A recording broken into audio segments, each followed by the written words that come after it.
for me, Prey, low budget, achieved. Mm. I really enjoyed it. Yeah, yeah, It yeah. had a lot of people who were ripping it Yeah. apart, but it really did a really good reboot of the saga. And Mm. what people probably really wanted from the saga was something a little bit more like Predator Killer of Killers in terms of the scale, the visceral Yeah. combat, the spaceships, the fight scenes, Mm. it was absolutely epic. Um, Yeah. Absolutely tremendous movie. It's an Yeah. animation. Yeah. Okay, so maybe So, that's where we're totally at. It's agree. it's like Yeah. one of the finest Predator stories ever, and it's an animation. Hello and welcome to Screen Time. I'm joined by Simon Crust, Neil before Zod. very nice and apt, and Mark Costello. Hello, everybody. You've not got like something to compete Didn't with know anything Neil. lined up, Neil did Right. you? before Oh, I was Zod. going to go Neil before Zod, wasn't I, you Egypt? Bloody ruined it. Thanks, Crust. You should have That's like a, done. that's like You a should thought have. me backside. Tell him I'm coming. Oh, Tom I gave it to you. haven't Tom even literally gave it. seen. I haven't seen the Limey since DVD days. He Honestly, literally put it in all caps. Tell him I'm coming. I thought he was threatening me directly. I thought he was saying he's going to come back on the podcast. Anyway, hello, everybody. Right. Tonight, we're looking at our best 4K and digital recommendations, digital options, and the advantages and disadvantages. And our latest topic, which is whether long-running, oft rebooted franchises can ever do anything right by fans. I mean, it's No. just a lose, lose, lose. Yeah, Minefield. the answer's no, we go home by. Anyway, first up, let's have a look at our new supporters. New patrons, Mark Norton, thank you very much for joining the club and bought us a coffee. Well, L4 Renst bought us 3 coffees. Coffee each. Thank you very much. Coffee, Thank you very much. mine's oat milk. Right. There's We're going to always start one. with, yeah, there is, well, more actually. I know a lot of oat milk drinkers at the moment. I think it's like the new thing. Tributes, Terrance Stamp. Right. Oh. Well, that was, I mean, That's this sudden. this podcast is going to go out a little bit late, but this was actually shock news very recently for all of us. The legendary General Zod from Superman 2, he was in The Hit, Link, Cimino's The Sicilian, he was in Stone's Wall Street, Priscilla Queen of the Desert, Red Planet. He was the original Blind Warrior Stick in Marvel's Daredevil spin-off Elektra. He Yes, was he was. great in Young Guns. Young Guns, I had that listed, ready to go. Yeah, really set the stage for the revenge of the rest of that, I thought. Yeah, it was really good. Absolute powerhouse in Soderbergh's The Limey, which is my background photo. He's I think in my mind he was a heavyweight who just got better with age. I can't actually remember many young roles for him. I guess young is General Zod. No. You remember young well, you No. No. remember what's young Terrance Stamp to you? No, so I don't remember him, obviously, me being such a youth as I am. Yeah. But I rediscovered young Terrance Stamp through William Wyler's 1965 film The Collector, which was one of the, I think it was an Indicator release. And I just picked up because it had an impossibly young Terrance Stamp in it. And it was fantastic. And all the tributes that say, you know, he was one of the most beautiful people in the world, that's when he was. And he channeled it through that as a rich, well-to-do fop who kidnaps Samantha Egger and keeps her prisoner in the cellar of his mansion. But the whole thing is like a chamber piece. It's like a psychological to and fro. And it's absolutely brilliant. And it shows him in a way which if most of us did, we first came across him through General Zod. It's like he's a different person. It really Yeah. is. So if you get a chance to go back, and I think he was in Fellini's, was it Fellini's Spirit? No, Spirits of the Dead, that triptych of European sort of art house horror stories. I think he was in that. And honestly, go back and check out young Terrance. I mean, Far From the Madding Crowd as well, the one he was in with Julie Christie, I think. Honestly, it's like a different Terrance Stamp. actor, but it showed his range, and he was just, you've rattled off a load there, but he was just he was awesome. He was awesome. He continued his run. Governor of the world, the universe. Was he? What was he in? Say again. He was in Star Wars, wasn't he? The governor of the universe. He was. I think that was a bit disappointing, his role in that. Council of Valorum. Yeah, he was a bit disappointing in that. I thought he'd have a little bit more meat there. You pull in Terrance Stamp into the Star Wars universe, And he had 2 lines and off he went. Yeah, and he wasn't really a great character, so they could have done something more interesting. But I guess they were saving it for Binks. He was in Wanted, Valkyrie, Adjustment Bureau. He returned to Superman as Jor-El, or AI Jor-El, for like 20 episodes of Smallville across almost its entire 10-season run. I think 8 of the 10 seasons. Wow. I'm not sure what was that program. I remember them in that. And it was a nice nod. They didn't used to put his name in the credits because they were worried people would read it and go, "Hey, Zod's back." It was a fairly iconic role. Yeah, it's quite cool. Getting Stamp back, and they had Christopher Reeve, of course, during some of the Smallville run. So it must have been quite an interesting show making those episodes during that period. What else? Big Eyes and Miss Peregrine's Home for Peculiar Children, a couple of Tim Burton ones, fairly recent-ish. But he closed his entire run off with Adam Sandler's Murder Mystery and Edgar Wright's Last Night in Soho, one of which is worth watching. But, it's an interesting filmography. It's an interesting choice of roles because he has done some bigger pieces, but it looks like he's also done stuff he wanted to do, and he's always made an impression in everything. Like we name these films, we don't remember him in them, but when you name them, you remember who he was in them. Yeah. which is quite interesting. Like you hear Terrance Stamp, you don't necessarily jump to all these films, but then you hear about the film, you're like, oh yeah, he was this guy in that one. Yeah, I do remember him. He makes an impression in the ones he's in. Well, I think it's interesting because he's from that sort of similar school as a lot of the British thespians, and not many which are still with us. The Peter O'Toole's, the Richard Harris's, the Richard Burton's. He was probably slightly younger. He came from that generation where his career seemed to have multiple phases where they were very, very different. And like you said, he got to that point. I mean, I think one of the things that we haven't mentioned was Priscilla.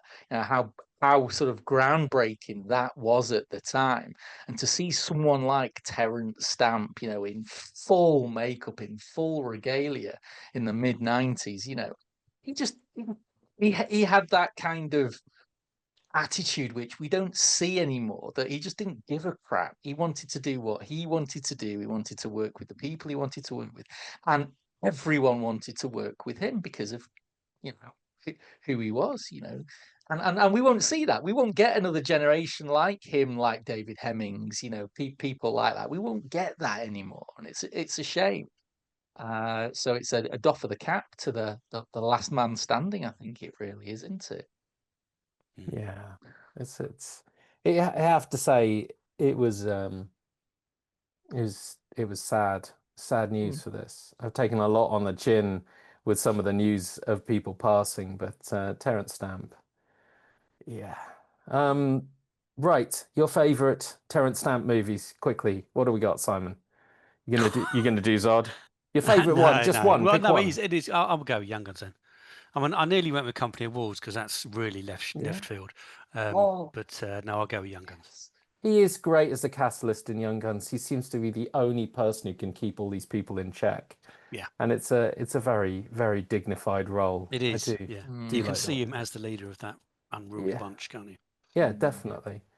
And Mark, you've already named your favourite, I know. Yeah, well, the thing is, though, Zod is he is our General Zod, and he is passed into pop culture infamy with that performance. So that's obviously the favorite. I'm not going to say that because that's what everyone will say. So I'm going to go with the Collector because it was such a different Terrance Stamp. And if anyone can see it, the Indicator Blu-ray is really good. So go and pick it up and check out a young, scary Terrance Stamp for yourself. Okay. I'm going to go with, unsurprisingly, the Limey. I just thought he absolutely owned that role. And it was a little bit different from anything I'd ever seen him in. And a rare opportunity for him to take the lead, because we reel off a lot of these films, almost all of them, he's not the lead. And The Limey was a late stage Soderbergh film, revenge flick, and he's just an unstoppable force of nature. And in fact, the first thing I did when I heard the news was do something I should have done a long time ago, because it's been steadily mounting in cost, which is go on eBay and order the Limey in 4K, which was a deeply punishing event, but I figured I had to do it. But yeah, so I'm gonna review the Limey when it comes in. We'll check that out. Anyway, very nice. Long live Zod.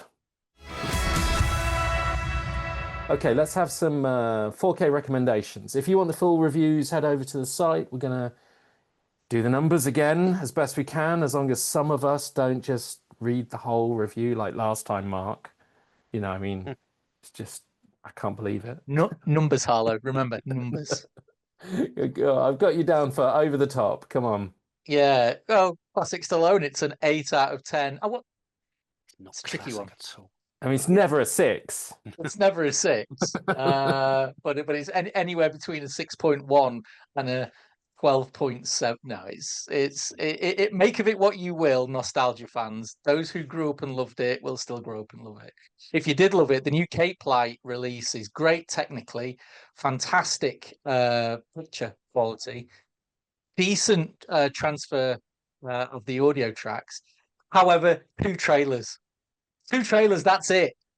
Honestly, if I could get away with scoring it a 0, if the system would let me have scored it a 0, I would have done for extras. So it just drags the whole thing down. So the overall package is a 6, because it's not as expensive as it could be, but it's basically movie only.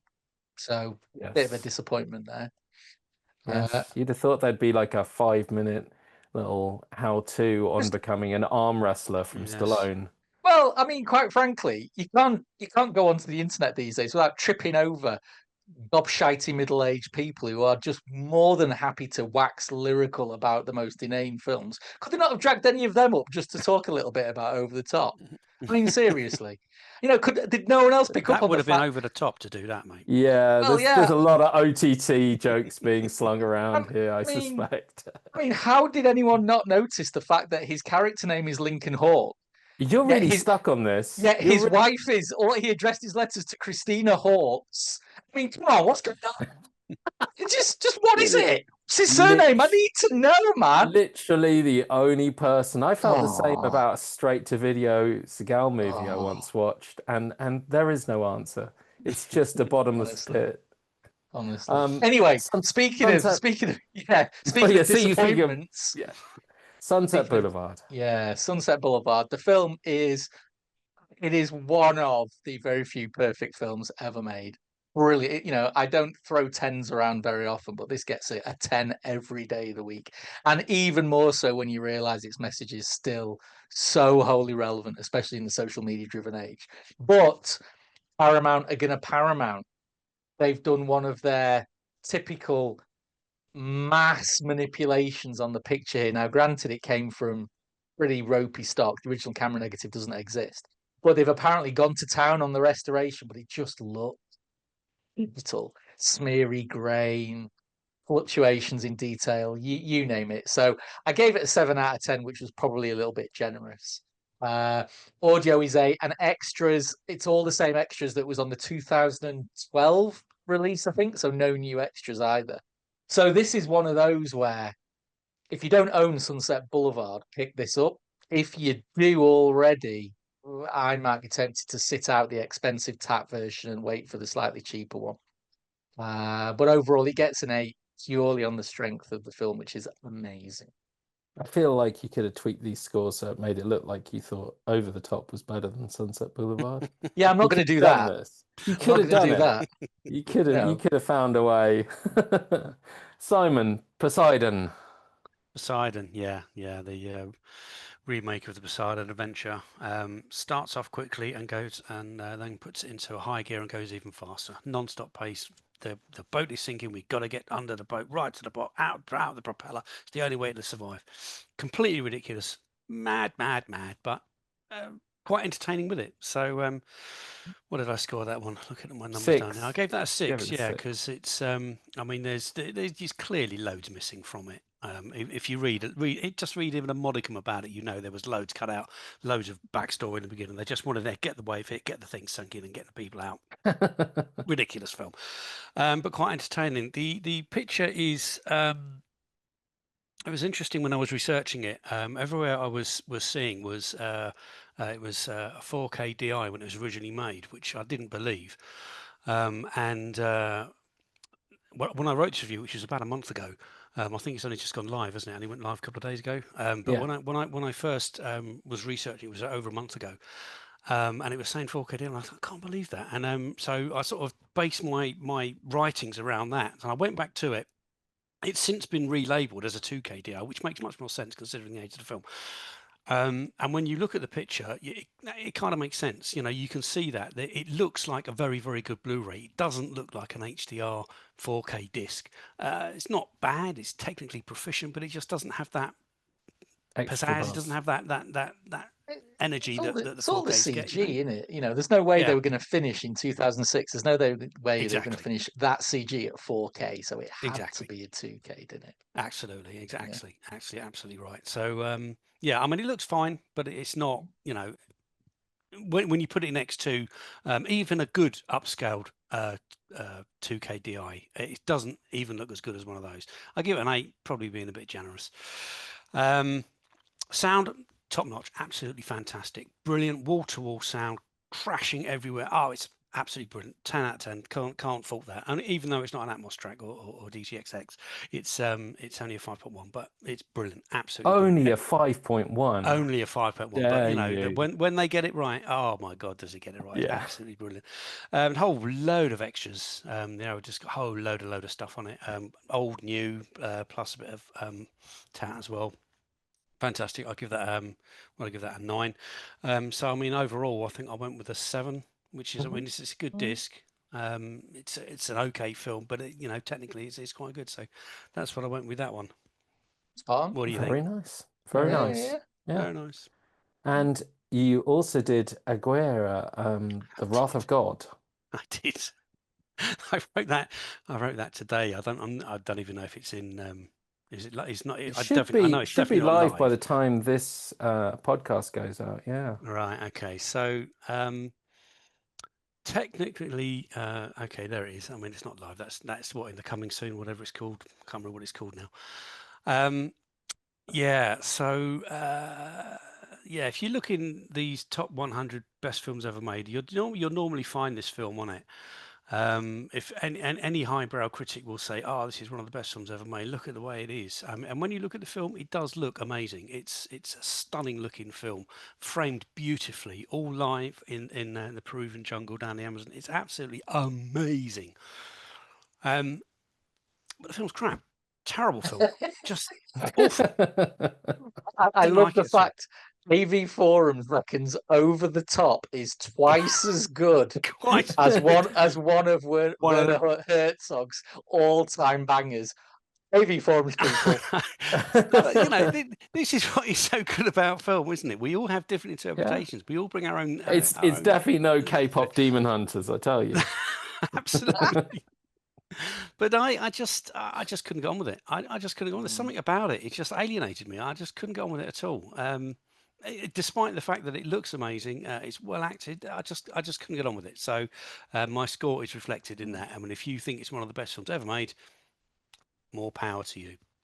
Image-wise, pretty good. 4K restoration from the original camera negative done by the BFI.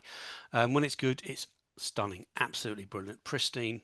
It was as if it was made yesterday. Fantastic. But there are elements of the film film source, which when it has either been degraded or it's just wasn't particularly well survived. I don't know, but there are times when the image quality drops quite significantly, not only in detail but in color wise as well. It goes everything kind of sort of a magenta tinge to it. It's odd. Not only does it happen in scenes, but I noticed it a few times when you've got in the same scene, cut between two different, like, you know, back and forth. It's odd. It's obviously film stock. Has to be film stock. It's nothing to do with the transfer, but it is noticeable. So I've had to score accordingly. Which, if I look down my list here, I give With it an an 8, 8. which is pretty good. Pretty good, because when it's good, and it is absolutely stunning. Sound wise, 3 soundtracks. It was all filmed in English, because there was of the hundreds of people that were involved in it. They are all from all over the world. The one common language I had was English, so it was made in English. But the natural sound that they recorded with it was unusable, so they had to ADR and Foley the whole thing. So there's 3 tracks: English, German, both mono, and a 5.1 German track. They're all pretty rubbish. I didn't really like any of them. Very, very flat, not much going on. Even the 5.1, very, very little going on. I think that may have been one of the reasons why I didn't really get on with the film. It wasn't really engaging enough. It didn't have that energy to draw me into it, because the sound was so naff. What did I give that? 6? I can't remember now. 6, yeah. yeah. So, and there's a whole bunch of extras, load of good extras, and including some very early films. So that's good. I gave that an 8, and overall, I think I scored it a 7, which is, you know, it's a good disc. If you you can probably knock that up a couple of points if it's your type of film, but it's not my type of film. Man, this is coming off the back of reviewing like Hearts of Darkness and loving Apocalypse Now. It's very interesting.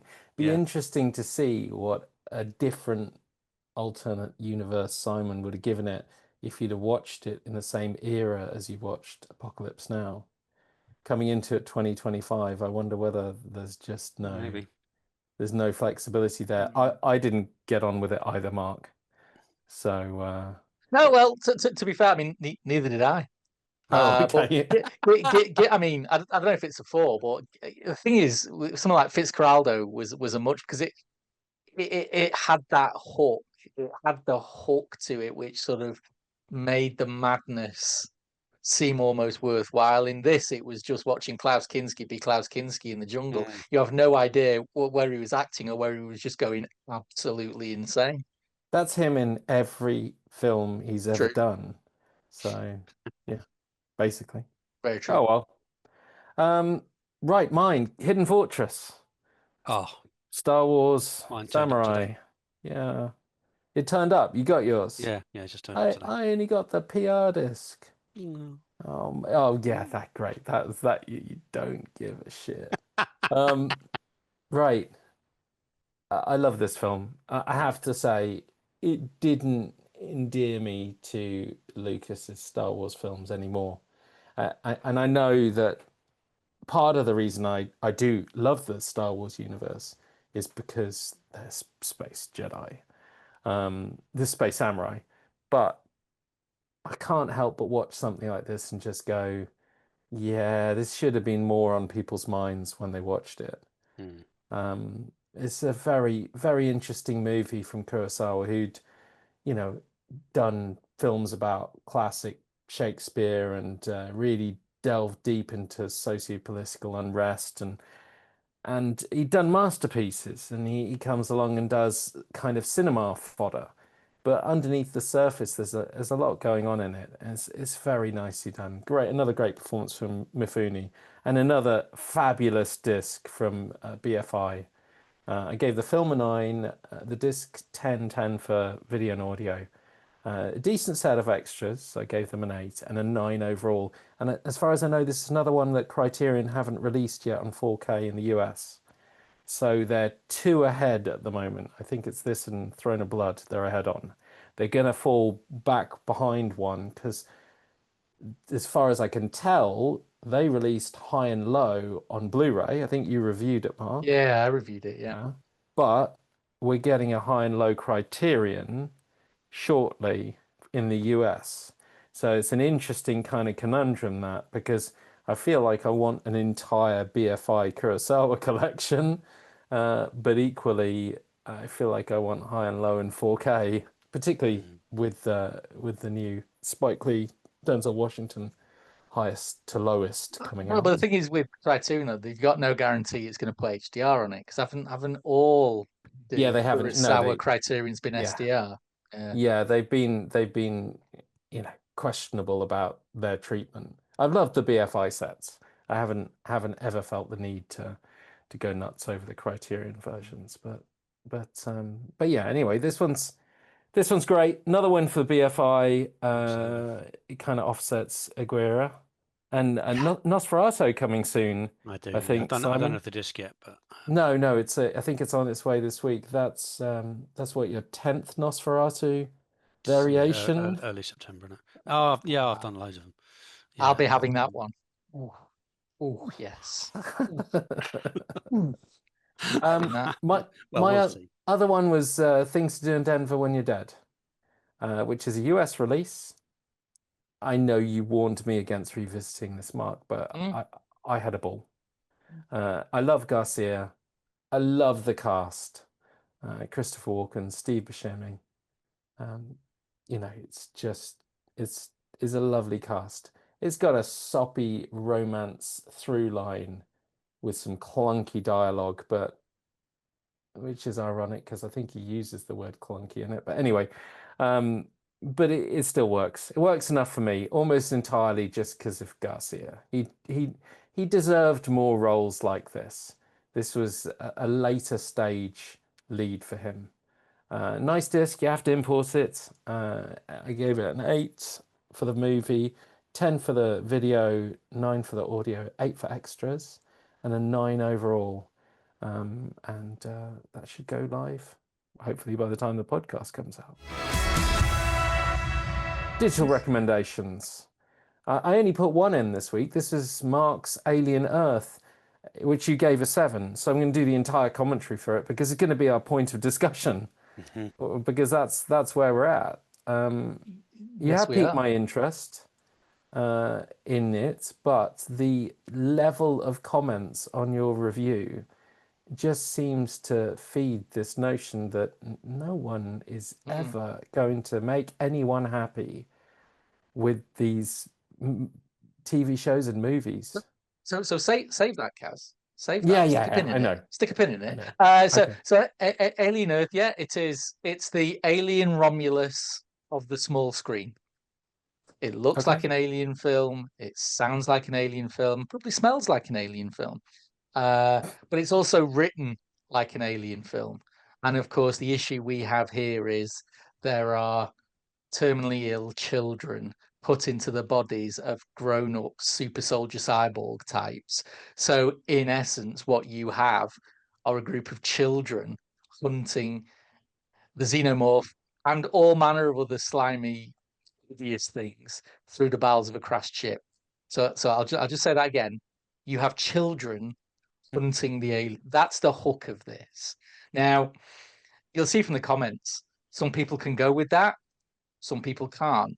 It's just another example of some out there narrative being placed in an alien film, and we'll come on to it. Come on, as a kid, didn't you want to go alien hunting? Face it, you're just jealous. Well, Didn't you want to obviously. go out and shoot some xenomorphs when you were 8? No, because when I was 8, it was what, 1982? So no. Hadn't seen the only thing I'd seen Alien by that time, and it scared me so badly I didn't sleep for months. So no, I didn't. I know. I mean, the thing is though, and this is always the problem. What I didn't embed the trailer for if you like, the launch in the review, because if you look at the trailer in the review, it is for a what else is coming in the series, and it looks like the series is going to take a hard pivot into something completely different. And it's that is keeping me interested. If it was more of the first 2 episodes, I think it'd be just within another hour. So there is promise in the premise in the promise. But as we will come on to, in our big discussion, even I don't know what I wanted out of this. All I know is I didn't want it to be turd, and it's verging. I It's think verging on it. I think the what do we want out of these things is the question. $1 billion question Yeah. that no one can answer, and particularly even if they answer it for, a few million in the population, they can't answer for the entire million population that Very true. will watch this. Very true. Quick look at digital versus disc pros and cons. I only picked up a couple this month. Thunderbolts 4K, which might be going IMAX on Disney Plus shortly. Well, obviously Dolby Vision, Dolby Atmos 4K. So I don't know. It's fake IMAX, Limax, whatever you want to call it, but it's got that option. And I know I quite enjoy watching Disney Plus IMAX. It's an easy way to revisit the films in a different way to how I experienced them before. Well, I think now though that Disney are putting Dolby Vision on the discs, I think the discrepancy is smaller. It's reducing. It is, yeah. So I will always get the disc because of the audio tracks, and I watched the Thunderbolts disc on the weekend. It was an absolute humdinger from a audio visual perspective. Yeah, I reviewed that, and I agree on Thunderbolts. I think when revisiting the original Infinity Saga, I'm tempted in by the ones I didn't catch. You're too lazy to get off your ass and get your disc off the shelf, Kaz. Let's be honest. They are not on the shelf. My lord, they got too big for the shelf a long time ago. They're in the tomb. They're in the 4K tomb that the wife made me build. Lilo and Stitch. I think that might make it to Disney Plus before a 4K release. I'm not sure the scheduling of that, but that's just around the corner. That was a lot of fun. So I really enjoyed the live action version, and that comes from someone who really hated some other live actions this year. I mean, if we're doing a disc versus digital pros and cons, I think we've got to talk Superman. Okay. So talk Superman then. Well, the fact that James Gunn's Superman is now available to buy on US iTunes less than a month after it hit cinemas. I mean, what? Shocking. What? Yeah, that's an interesting tactic because you still can't get Mission Impossible, can you? I think is that out on Monday? Yeah, I think that out so. today? Yeah, no, so I think it was. Is it out today? I think it's out today. I think in the UK, you think Mission it's Impossible. out today? Okay. I think it is. Yeah, but I mean, well, some are saying it's the desperation of the studios, and it is a way to throw it out early so that people who've already seen it once at the cinema will buy it again. And I believe it is at a ridiculously inflated price on US iTunes, $29.99, which I think is outrageous. But if this is the new marketing strategy, if you like, or the new revenue stream, which is if we've not had the box office run we want, let's throw it out to premium video on demand and try and get some early revenue, if you like. It's an interesting one, especially when you think the disc is still likely to be 2 months away, 3 months away. Yes. Yes, that is an early strategy for them. Very interesting. Yeah, I wonder how the box office does for some of these, because it has made made over $500 million, I think. But unlike a lot of other similar $500 million films, Mission Impossible, F1, Jurassic Park. I mean, Lilo's at $1 billion. Unlike those, a lot of those, it's heavily weighted towards US domestic box office, which makes a huge difference because they get a bigger percentage of the US box office. So I wonder whether that lies into it as well. Like it's a big hit in the US as opposed to, Mission Impossible was a hit in China, but that doesn't look as good to the production studios because they don't get as much revenue. But true, and I think the other thing is as well that certainly over here, we don't get HBO Max over here. So in essence, Warner's don't have a streaming platform. to put the film on. So over here, it's premium video on demand, and then unless you have to wait to if it's going to show up on a Netflix or something. Put it on Sky. So- Put it on Sky. Sky Original. maybe. Superman Sky Original. But yeah, I think that's an interesting move. Less than a month for what is likely going to be one of the biggest box office, hits of the year. Less than a month in cinemas. Very divisive though. Anyway, we're straying dangerous into our topic. Yes, which we are. I might as well introduce, which is whether long-running, oft-rebooted franchises can ever do anything right. We're already knee-deep in this, discussing Alien, Earth, and Superman. Jurassic World Rebirth should throw in there as well, and the Predator movies, the succession of Predator movies we're getting. Can this work? Can it? So I suppose my conundrum with this is, and it comes a lot, as you've seen, Mark, it comes a lot from the comments on some of the review threads. There's openly a lot of comments about, well, what were you thinking? What do you think would be a good idea? What would make the movie for you? Which I actually think is an interesting question, even if no one really can answer it in an adequate way, but that sounds like that would have been a better movie. In any of these examples, it's really hard. And I've got one for Alien. I've always wanted them to make the Aliens versus Predator comic book. The graphic novel, I love. It's a great series with some great characters. And they could have just adapted that. Literally adapted it into a movie. Yeah. Well, no, it couldn't. Why? And Why? it's interesting that you've hit the nail on the head. So go back, I don't know, let's say go back to the start of this century, when we didn't have all these streaming platforms. All these franchises were 2, 3 and done. We didn't have the endless parade. I mean, so we're not talking about the cheap knockoff horror slasher sequels. We're talking about prestige blockbuster franchises. Superman 4 style. Superman 4 style.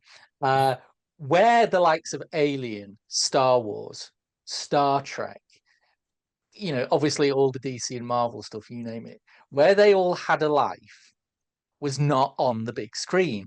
They were in the extended universes that were novels, that were comic books, graphic novels. And in those, you could go as bug nuts crazy as you'd like, because there's no budget to worry about. You could go as in-depth and nerdy on one little tiny bit as you like, because there were likely to be 12 different novels released that month. And you just picked the one which you thought, oh, I like the sound of that one here. So you had the entire canon wasn't relegated to the big screen. So you had the freedom to go just absolute bug nuts crazy without worrying about revenue, without worrying about having to earn $3 billion to go into the black. The minute you start putting these on the big screen, it's right. Therefore, how do I put that on the big screen? Well, it's going to cost a lot. Therefore, it needs to generate a lot. The minute it needs to generate a lot, you sand all the interesting edges down, and you are left with the rinse and repeat core of exactly what those franchises are. So I think you can absolutely reboot. You can go nuts, but you cannot do it on the big screen. You can't. And I think that's the biggest problem we've got here. That's you're describing Prey and Predator Killer of Killers, really, in my mind.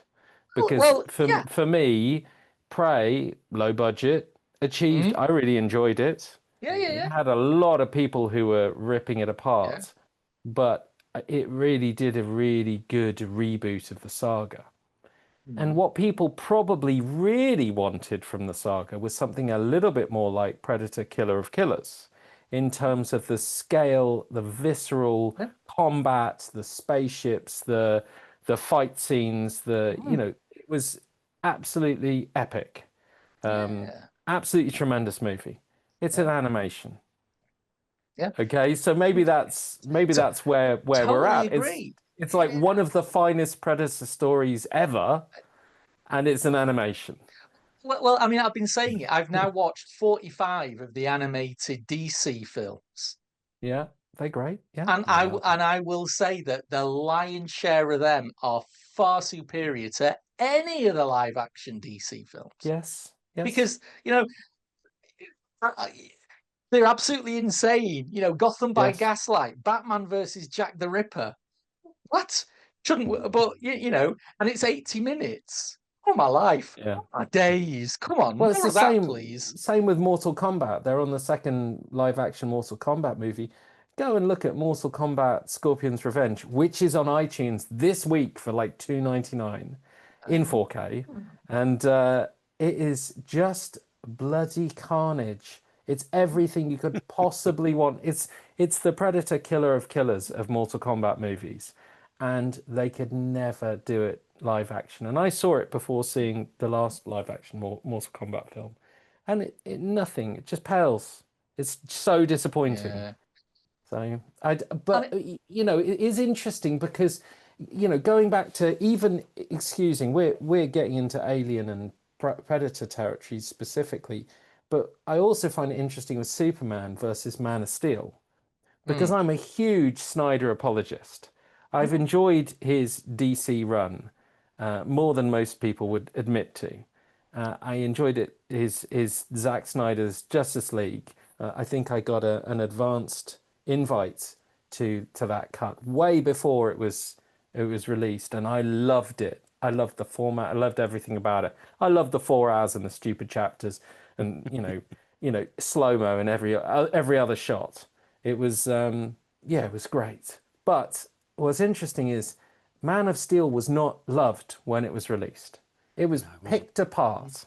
Even I don't like the massive punch each other in the head, neck snapping CG ending. And I love the first and second acts and love the way they did the fathers in that. But I look back on Man of Steel, and interestingly, my kids do too, because I showed them both the new Superman and Man of Steel. And I think it's leagues better than the new one. And I enjoyed the new one. I mean, you know, I had a lot of fun with the new one, but not always because of Superman. Yeah, it's not really a Superman so you film, can't. is it? Yeah, you can't please everybody. Is my problem. Well, I mean, for me, you look at these, and you've almost got two different types. You've got your types where core story is just repeated over and over and over and over again. So Aliens, xenomorphs in space and an enclosed space killing people, done. That's it. You know, Predator. Alien warrior comes to Earth, hunts people, done. That's it. Jurassic World or Jurassic Park, dinosaurs in the jungle. Core concept remains the same. What you've got the problem there is, do you just keep reiterating the same core concept but in different dressing, different garb? That's what Jurassic World Rebirth did. Now, I'd argue that. Take Jurassic World. My favorite of the Jurassic Worlds is Fallen Kingdom. And why is because they tried to turn it into a Hammer horror film in the end with this Indoraptor thing stalking through a gothic mansion. I'm all in for crazy shit. The minute you put a dinosaur on an island hunting people who shouldn't be there, I'm like, oh yeah, I've seen that 19 times. I'm bored.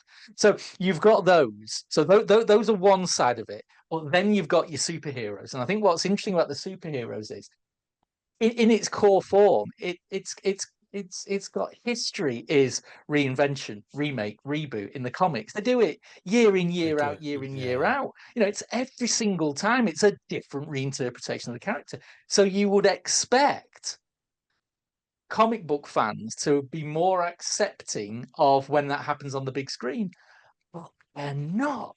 And that's what I find. That's what I find really interesting. They're not very happy with it happening on in comics either. the amount of iterations that have been dumped because they didn't go down well, and they were like, let's not do that again.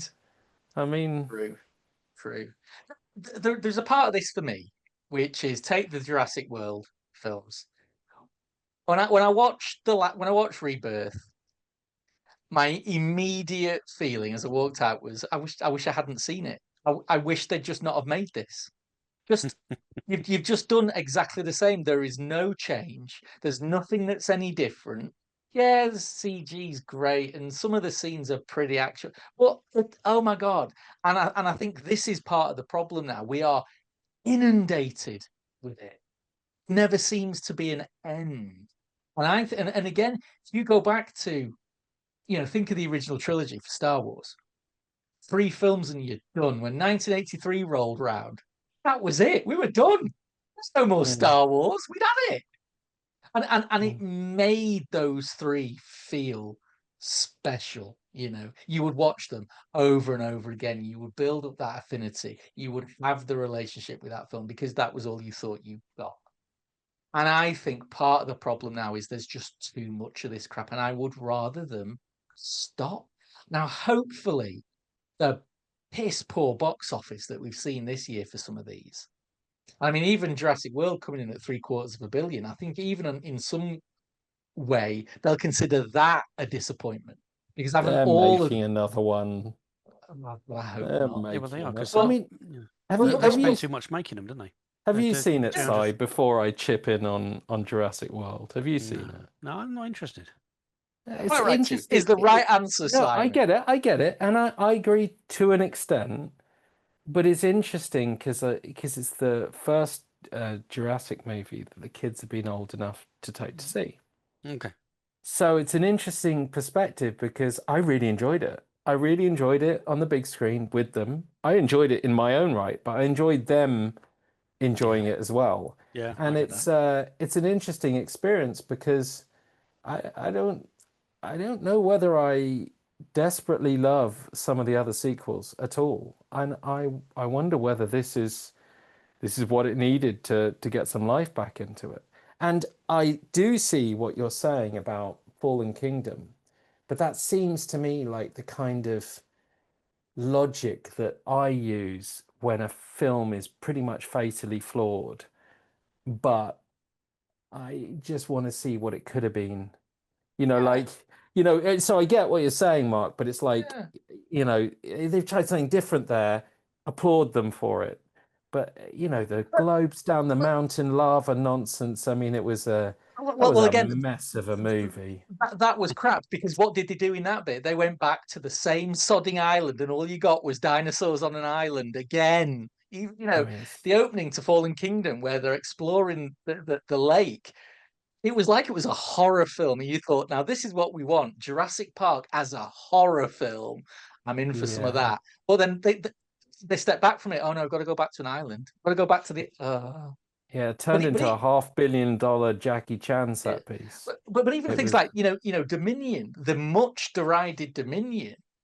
For me, what that got wrong was bringing the old crew back, sticking them with the new crew, sticking them in the same bloody jungle environment. The bit I actually thought was really interesting is the bit that everyone else hates, which is the DNA engineered locusts. Because I thought, hang on, they're trying something a little bit different here.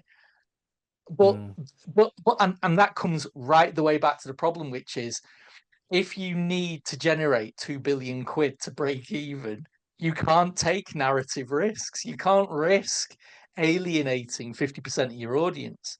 And I think that is the problem. Lots of discourse about where do superhero movies go. And I think, well, the very simple answer is they go cheaper. Cheaper, yeah. For everything, go cheaper. Go cheaper. And then you can take risks. Because then if your movie only costs, I don't know, a measly 100 million, you only need to make 250 million, and don't, for God's sake, in this era of the internet and TikTok influencers who will do anything for likes and the lols, why are people still spending hundreds of millions of pounds on marketing? I don't understand it. So the next superhero movie, 100 million quid budget, 50 million marketing. Do you know what? Boom. It only needs to make 300 million quid. Jobs are good, and then it's in the black. They're going to spend more than that on Peacemaker season 2. You know they are. But why? Well, and this is the thing. I don't have an answer for you. I made a joke about this when Tom Cruise's latest film got shelved. I made exactly this joke. He was going to do an original movie. Have we ever heard of one of those before? He's going to do this underwater movie with his latest Anna de Armas, Deeper. It was Doug Liman. It was almost entirely set underwater. Supernatural, strange goings on at the deep depths of the ocean. Lyman's put a pin in it. He's going to do an Angelina Jolie thriller instead. And I just called it for what it was. It's a 300 million budget movie starring Tom Cruise, involving some breathtaking stunts and underwater cinematography. It's going to balloon in budget to like 400 million. It's going to take 3 years to finish. It's going to probably get, hit by another strike. And then it's going to get released and never, ever make its money back at all, despite being a breathtaking spectacle, versus making a $60 million Angelina Jolie thriller, generic as all hell, with tax incentives in the UK and, 20 million pre-sales across Europe. It's a no-brainer. And have it in all its theatres for January. Yeah. Well, I mean, for that though, I'd just say everyone go and watch Underwater with Kristen Stewart, because that was great, and that was true. and it had all of that just didn't have Tom Cruise in. Can they ever do anything right? Well, I think the simple answer is no, can't. At this point, when we are 50 years into some of these, when we are 7, 8, 9, 10, 11 films into these franchises, the answer is absolutely they can never do anything right. So therefore, they can't afford to do everything right. They've got to start scaling the budgets of these back and start doing more interesting things with them. And then you will get people who will find the one they want. They'll go, oh, that alien film. Have you seen Alien Earth, Si? Not yet, no. Yeah, no, I haven't checked it out either. I was. It's funny. My godson asked me, "Am I going to try it?" Because he keeps on me go and watch Romulus, and I've got no interest in watching Romulus. I enjoyed Romulus as well. Okay, oh my God, shoot me for all of this. It's hugely flawed. I completely agree with Mark, but I enjoyed it. So I'm the answer I gave him probably, but I'll wait for a few more to be available before I jump in. Okay. But you've seen Prey and you've seen Killer of Killers. I loved Killer of Killers. Yeah. Right. So maybe that is the answer then. Oh, that's bad. But do you know what? I mean, maybe it is. Do you know what? Bloody show. Dan Trachtenberg. They gave him the keys to the Predator Kingdom, didn't they? Yes. They did Prey, and then he turned around and he said, "I'll tell you what do you want to do?" He said, "I want to go make 2 films now." So it's like, go on then, off you pop. And what it does is you get that consistency of vision, you get someone who understands it, and what you get are well, I have no idea how expensive Badlands is. I mean, for all I know, Badlands could be a £300 million. No, but that's what I mean about Whatever. It. In terms of scale, Prey was low budget. Yeah. Killer of Killers was low budget. Yeah. It was a good way of attracting interest, developing, in modern terms, developing the IP. Like building a modern audience for these Predator movies and this universe, because Prey and Killer of Killers did tie it together. And apparently there's a version that ties it to the original movies. Hey, I want to see that too. I wonder whether literally 5 seconds at the end. I'm sure, but it would have been so cool, though, wouldn't it? Anyway, that very notion that they're making this interconnected universe, but it hasn't cost anyone a fortune. And that's the thing. That's it. It's in a nutshell. So maybe that's the answer a little bit. Maybe there's Well, no, but it has to go hand in hand. No, because it's got to go hand in hand with them doing something narratively different. It has to. So you look at Prey. Before Prey came out, how many people went, so hang on a minute, it's the Predator versus a 15-year-old girl with no guns? Isn't that just a little bit stupid? That's what everyone said. Like straight to streaming. That's what everyone said. And wanted to do it in a different language. Yeah. And it was amazing. But do you know what? But because it was so different, you would argue that the minute it was announced, 75% of the core audience would have gone, stuff that film, I'm not going to see that. Sounds a load of old arse. So Trachtenberg took the narrative risk of pissing off those people, and it paid off in spades. And I think you're right, Kaz. I think that is the model, which is take all of these, take the budgets all the way down and give them to people who want to do something different with it. So I think that is the answer. It's got to be, because otherwise it's just and more of the sodding same. yeah, and doing something like Killer of Killers allows you to do something, show your vision. I think, especially on a streaming platform, because if they'd released Killer of Killers, to VOD, it would have been dead-ended. There would have been an audience, but a different audience for it. The same audience that are watching Mortal Kombat, Scorpion's Revenge. They released these things. Terminator Zero. Yeah, but that was Netflix. So that's yes. So release it on a streaming platform where people have access, and widen the audience and the sort of universe that you're creating, and then get the bigger budget for Badlands, which I'm doubly interested in because of Prey and Killer of Killers. Yeah. So you're right. I mean, it's because Gunn is doing it with Superman. He's just doing it in a cack-handed way, which ironically isn't that dissimilar from what Snyder did with DC, which is like jump the gun, in terms of his world building. Gunn's gone, we need a new universe for DC. I'm going to introduce you to 50 characters. And then we're going to do a TV show about Mr. Terrific, and we're going to have a movie about Supergirl. Well, a Green Lantern and his squad over there. They can pop in Mr. Terrific. Maybe we'll have some of them appear in Peacemaker season 2. You're never going to get it that far. You're never going to get it that far because he's following up his middling Superman film with Supergirl, who, let's be honest, is teen alcoholic. And then Clayface, who no one gives a rat's ass about. What are they doing, Clayface? I don't know. Now, to be fair, though, from what I hear, the Clayface one, though, is going to come in at that cheap end of the budget. Because they have to, because it's Clayface. It's supposed to be a proper psychological horror, isn't it? It's supposed to be different, but I'd be in for that. I'd be in for it if it genuinely is different. Yes. Well, yeah, you're right. Anyway. I don't know whether I need a Clayface movie. Just make it a different psychological horror movie. Very true. Anyway, I don't know whether I don't know who's being enticed in by a Clayface. We're going to give you a Clayface movie. It's what you've always wanted. 17 people on the internet wet themselves, and everyone else just goes, "What?" Yeah. Yeah, I don't know. What do you think, Si? The Clayface is a great character on the Harley Quinn DC cartoon. That's absolutely awesome. Maybe that's rekindled some interest. So he's made it for Si. That's it then. Well, he was a great character in the animated series. He was always tragic.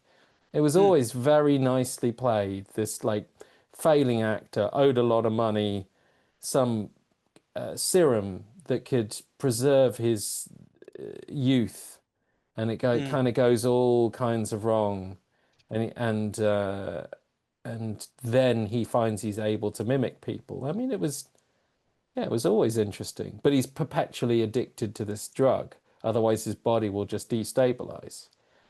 But I don't know. I don't know whether I'm interested in that in the Batman universe. I mean, why are they struggling to get us more Batman movies? They've got all the Elseworlds in the world. Well, because of the Batman, and that's part of the problem. You're right. If it was a DC anime, oh Christ, what have we got? Aztec Batman at the moment. Yeah. I'm going to check the hell out of that. I'm going to check it out. I enjoyed Samurai Batman.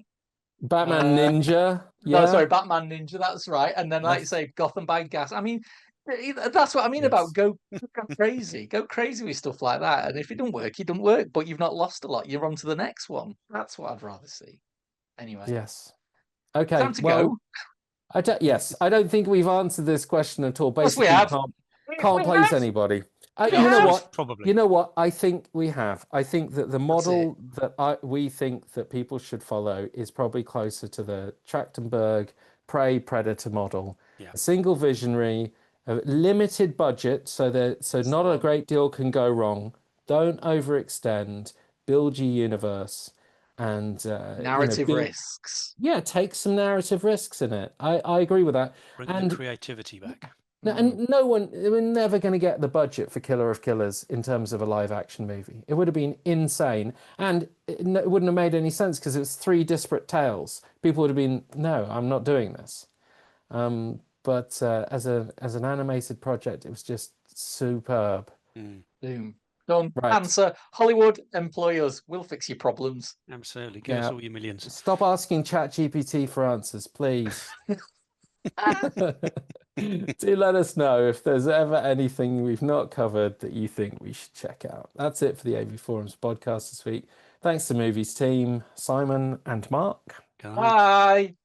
If you enjoyed the podcast, give us a like and subscribe to the channel. Hit the notification bell so you don't miss out when we publish our live streams, product reviews, and more. If you really liked us, then buy us a coffee or 3 at buymeacoffee.com/AVForums. You can follow us on Twitter and Facebook and bookmark avforums.com for the latest reviews, news, and videos. And give us a 5-star rating on whatever service you use, if they allow it, because you must have enjoyed the show. You must have done. Thank you for watching and listening. Join us for another one soon. Bye.